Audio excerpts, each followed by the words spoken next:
relationships, safeguarding your boundaries and assertiveness. Relationship management is your ability to use your awareness of your own emotions and those of others to manage interactions successfully. So when we interact with people, sometimes our boundaries are crossed, and often our freedom, our space, and our individual rights are compromised. There's a saying, in life we get what we tolerate. If you tolerate poor behavior from others, you keep getting the same treatment from others. What you tolerate tends to be a permissible act or a behavior that you can send wrong signals to other people, and they repeatedly tend to do the same thing. And you may wonder why. To manage the relationship in a healthy manner, it's very important to know what to tolerate and what not to tolerate. Now, most people are tolerant to a certain degree for the sake of courtesy, good behavior, and ignoring few human foibles or discomforts according to various circumstances and according to the kind of people you deal with on a day-to-day basis. But when tolerance crosses the limit and boundaries are breached, many people will likely feel discomfort, and they tend to express their discomfort in many ways, sometimes in uglier ways. So setting and respecting boundaries is an important key to maintaining healthy relationships. Many people struggle with either not setting boundaries for themselves or not respecting other people's boundaries. Now, boundaries are very crucial. Once boundaries are crossed, discomforts are ushered into relationships. Slowly, discomforts can take many nasty expressions that hamper relationship. To keep the relationship healthy, you need to keep your boundaries intact. Boundaries are nothing but clear guidelines that help you define what you are comfortable with and how you would like to be treated by others. Boundaries protect your personal self by setting a clear line between what is me and what is not me, what can be persuaded and what can't be pushed down the throat. To what extent can someone take a joke, and to what extent it can be turned into an insult or an attack on personality. Boundaries are clear lines. And these apply to any kind of relationship that you have, whether with a friend or a family member, partner, spouse, or anyone else in your life. Boundaries are essential to keep your sense of identity intact. This is the way you preserve your individuality, your likes and dislikes, and your preferences and your individual views and opinions. What's within your boundary is all about you. And these boundaries are the rules or limits that you set in your relationship so that you don't get hurt. Poor boundaries can develop an unhealthy dependence on other people. And also, poor boundaries limit your options. You don't get to choose. Others make that choice for you.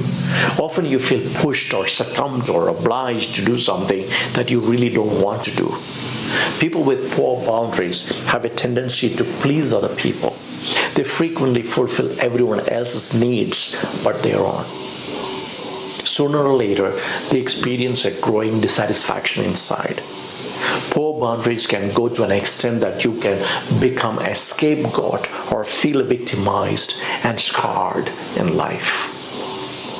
On the other hand, when you have a healthy boundaries set in place, you get to safeguard your values, your principles, your preferences. You experience a sense of inner freedom. You get the courage to be disliked.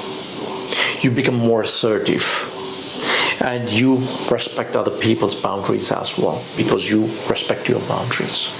So when it comes to relationship, there are different types of boundaries we want as individuals.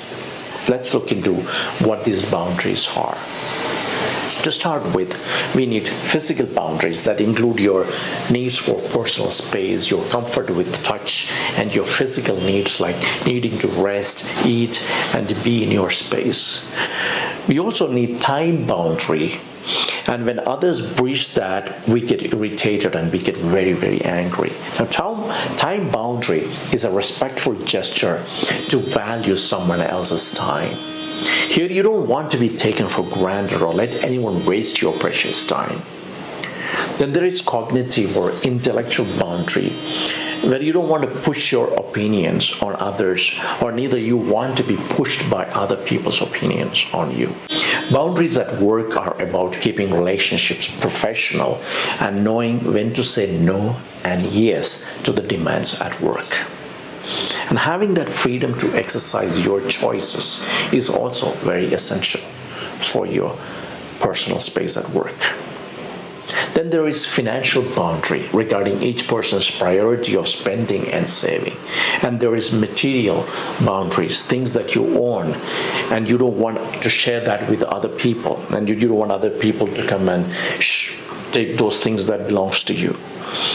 Also, you have in relationship, it's healthy to understand what you can share and what you can't share with others.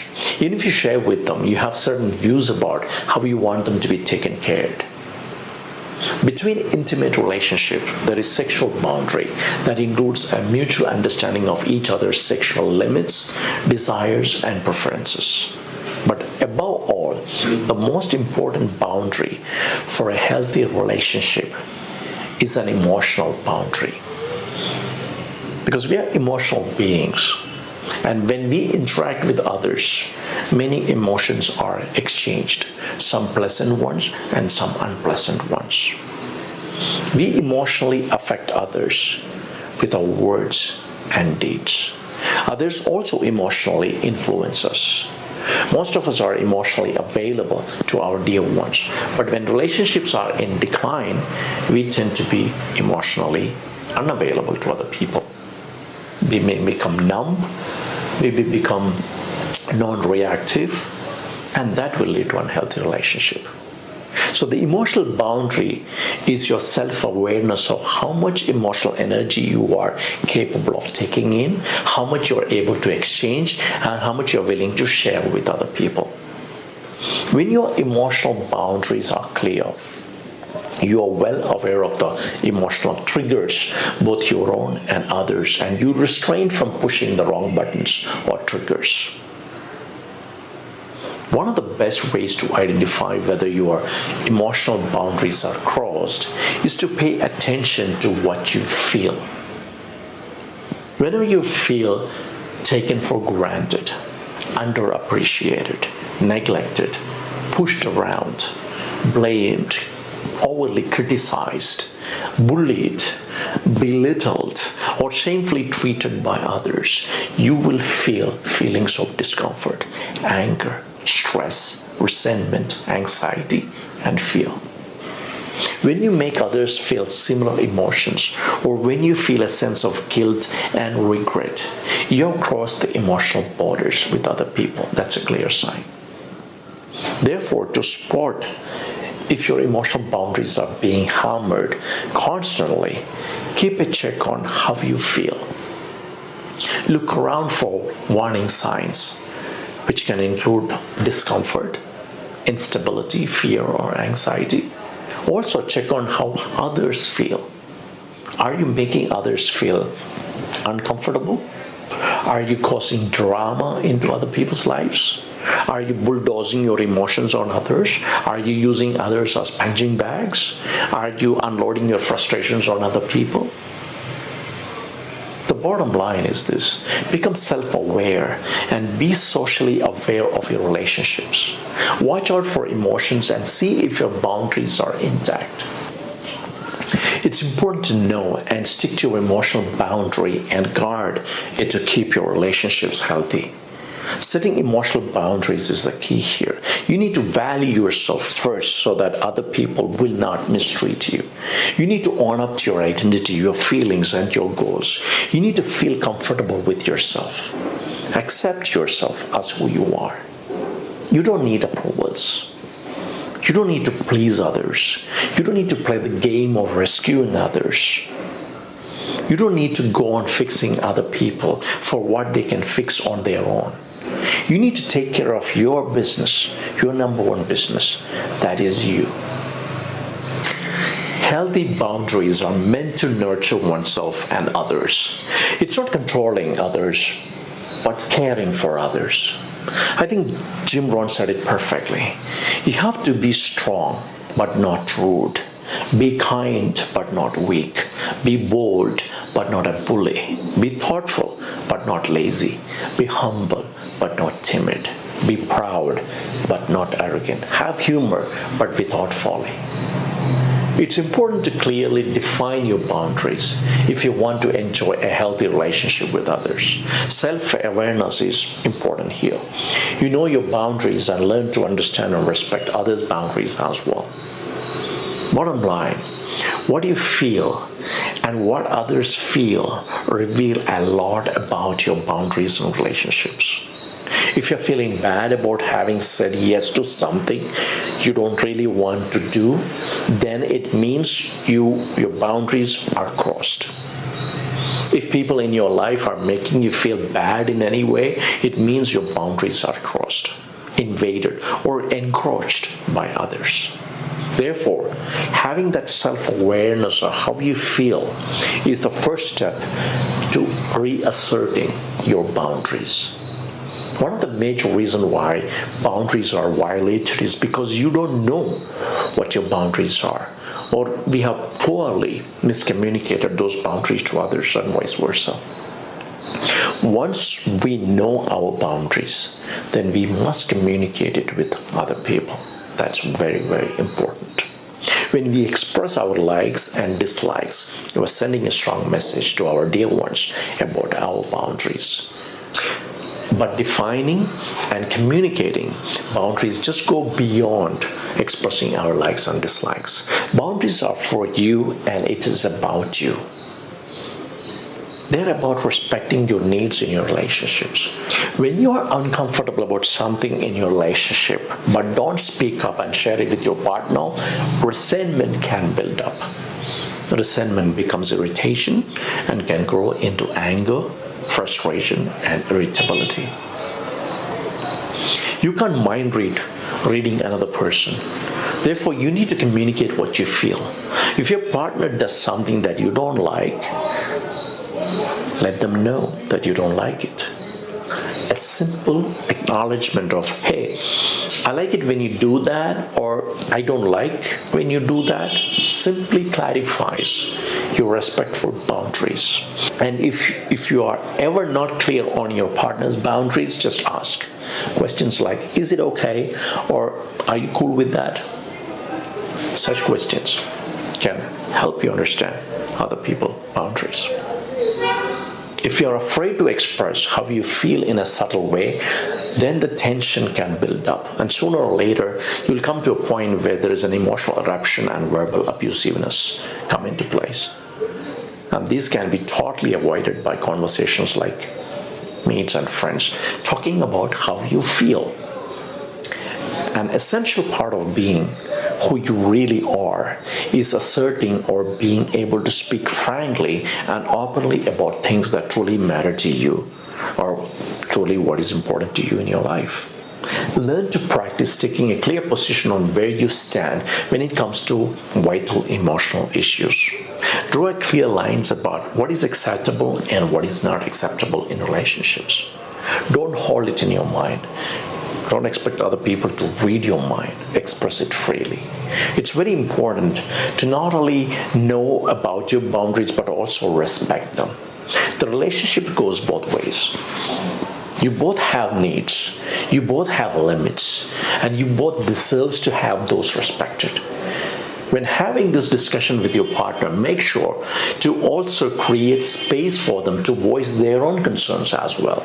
Over a period of time, as relationship grows, boundaries are also meant to change. People will change their minds and their boundaries get extended or shortened. Boundaries can be flexible. Therefore, don't draw your boundaries in permanent ink. It's good to think about them occasionally and reassess it, and redraw your boundaries from time to time. And when you do that, let others know about the same. Most boundaries are violated when you're forced to say yes, and all you wanted to say was no. Therefore, most boundaries can be safely guarded and protected by practicing assertiveness. For a large portion of my life, I have struggled in this area of assertiveness. I used to live a life obliging to things and people. I had said many yeses when I actually wanted to say no. I was able to make that shift only when I became aware of my habits of living with obligations. I began to communicate clearly about my preferences and choices. And when I learned to say no without hurting others and their sentiments and their egos, that's when I learned assertiveness in my life. That's a big shift and a true feeling of inner freedom when you become more assertive in life.